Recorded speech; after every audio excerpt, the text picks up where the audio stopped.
ભરૂચ નગરપાલિકા વિપક્ષ દ્વારા જિલ્લા આરોગ્ય અધિકારી તેમજ ચીફ ઓફિસરને આવેદનપત્ર પાઠવી ચાંદીપુરમ વાયરસના શંકાસ્પદ કેસ બાબતે સતર્ક રહેવા તેમજ સુવિધા ઊભી કરવા રજૂઆત કરવામાં આવી હતી।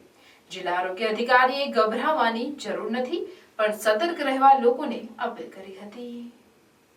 ગુજરાતમાં ચાંદીપુરમ વાયરસના શંકાસ્પદ કેસ સતત સામે આવી રહ્યા છે।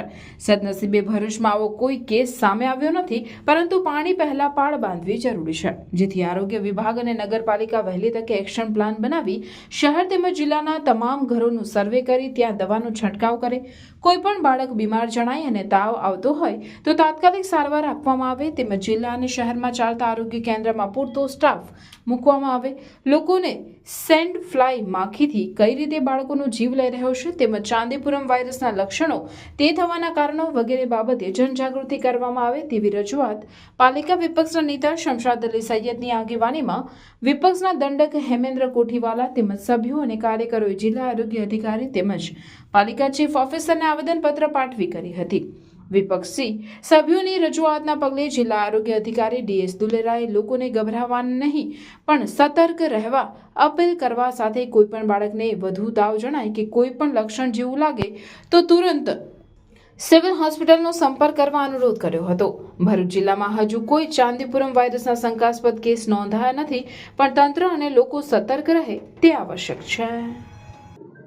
જિલ્લા આરોગ્ય અધિકારી શ્રી, ભરૂચ નગરપાલિકા ચીફ ઓફિસર શ્રીને આ મુદ્દે રજૂઆત કરવામાં આવેલી છે કે ભરૂચના તમામ આરોગ્ય સેન્ટરો પર આ વાયરસને લગતી તેની સામે લડવા માટેની સુવિધા ઊભી કરવી જોઈએ।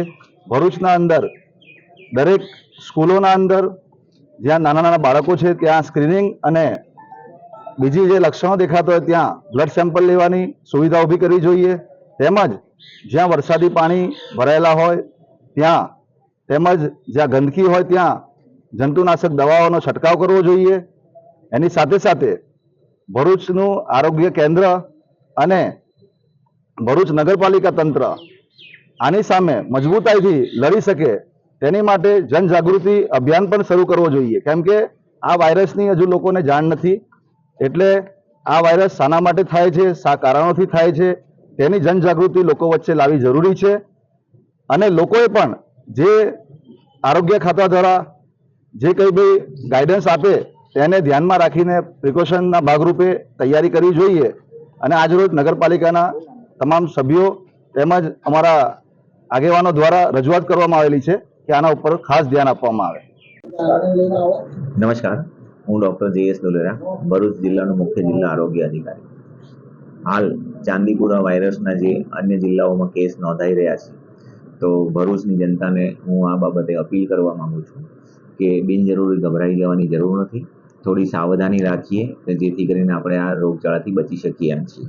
બાળકોને ખાસ કરીને લાંબી બાહીના કપડાં પહેરાવવા જોઈએ, મચ્છરો અને માખીઓથી એને બચાવવા જોઈએ। શક્ય હોય ત્યાં સુધી જંતુનાશક દવાવાળી મચ્છરદાનીમાં બાળકોને ઊંઘાડીએ। અને જો કોઈને સખત તાવ અને મગજના કોઈ પણ લક્ષણો, દાખલા તરીકે ખેંચ આવવી કે અર્ધ બેભાન અવસ્થા જેવું થવું, તો તાત્કાલિક સિવિલ હોસ્પિટલનો સંપર્ક કરવા મારી જાહેર જનતાને અનુરોધ છે।